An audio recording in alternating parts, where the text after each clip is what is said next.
হে বন্ধুরা, welcome to comic Bangla. So finally ফ্যাক্টভার্সের episode 50 চলে এসেছে। যদিও অনেক আগে এই মাইলস্টোনটা অ্যাচিভ করা যেত, কিন্তু মাঝে যে গ্যাপটা ছিল, আই হোপ সেরকম গ্যাপ আর আসবে না। আর আমি রিকোয়েস্ট করব, আপনাদের যদি এই ফ্যাক্ট ভিডিওসগুলো ভালো লেগে থাকে তাহলে প্লিজ শেয়ার করিয়েন। আর আজকের ফ্যাক্টভার্স এপিসোড 50-তে আমরা জানবো স্পাইডারম্যানকে নিয়ে একটা ফ্যাক্ট, সাথে হকাইকে নিয়ে একটা ফ্যাক্ট এবং উলভারিনকে নিয়েও একটা ফ্যাক্ট রয়েছে। সো কোনো ফ্যাক্টসকে মিস করতে না চাইলে ভিডিওকে একদম শেষ পর্যন্ত দেখবেন। আর ভিডিও ভালো লাগলে ভিডিওকে লাইক, শেয়ার, আর চ্যানেলে নতুন হয়ে থাকলে চ্যানেলকে অবশ্যই সাবস্ক্রাইব করেন।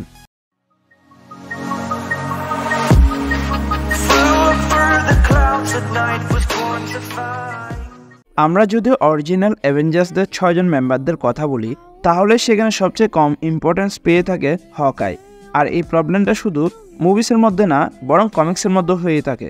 যেমন একবার স্পাইডারম্যান আর হকাই একটা মিশনে ছিল, আর তখন হকাই বিনা কারণে নো স্মোকিং লিখে একটা সাইনবোর্ডে তার অ্যারোসগুলো মারা শুরু করে, যেটা দেখে স্পাইডারম্যান বিরক্ত হয়ে যায় এবং হকাইকে জিজ্ঞাসা করে এই রিজন। তো হকাই অ্যারোগেন্ট হয়েতে বলে যে আমাদের টিমে অনেক সুপার পাওয়ারওয়ালা সুপার হিরো থাকলেও আমি সুপার হিরো হয়েছি আমার প্র্যাকটিসের কারণে। তো তখন আমরা দেখি তারা দুইজনেই সাইডউইন নামের একটা ভিলেনকে দেখতে পায়।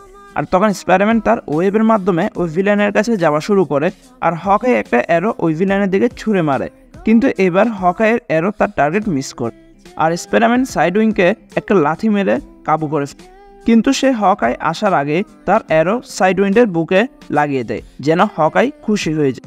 ডেডপুল এবং উলভারিন দুইটা এমন ক্যারেক্টার যারা কমিক্সের মধ্যে সব ধরনের ব্রুটালিটিকে পার করে দিয়েছিল।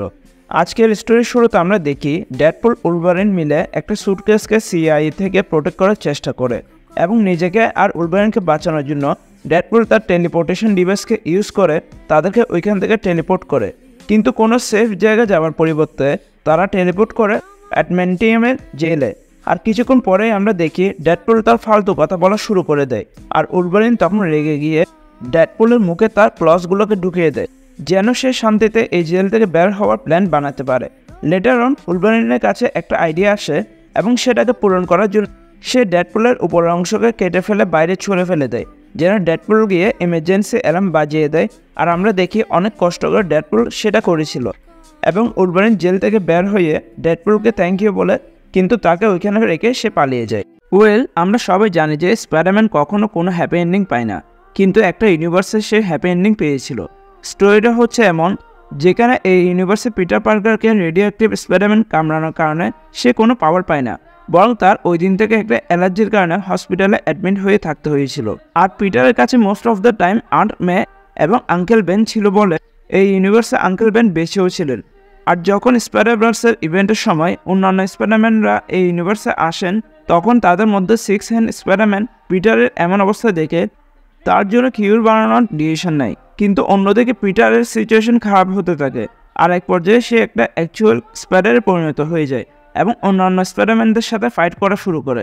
কিন্তু এর মধ্যে সুযোগ বুঝে 6 হ্যান্ড স্পাইডারম্যান পিটারকে ওই কিউর ইনজেক্ট করে দেয়, যার কারণে পিটার ধীরে ধীরে সুস্থ হয়ে যায় এবং নর্মাল হিউম্যান বিংয়ে পরিণত।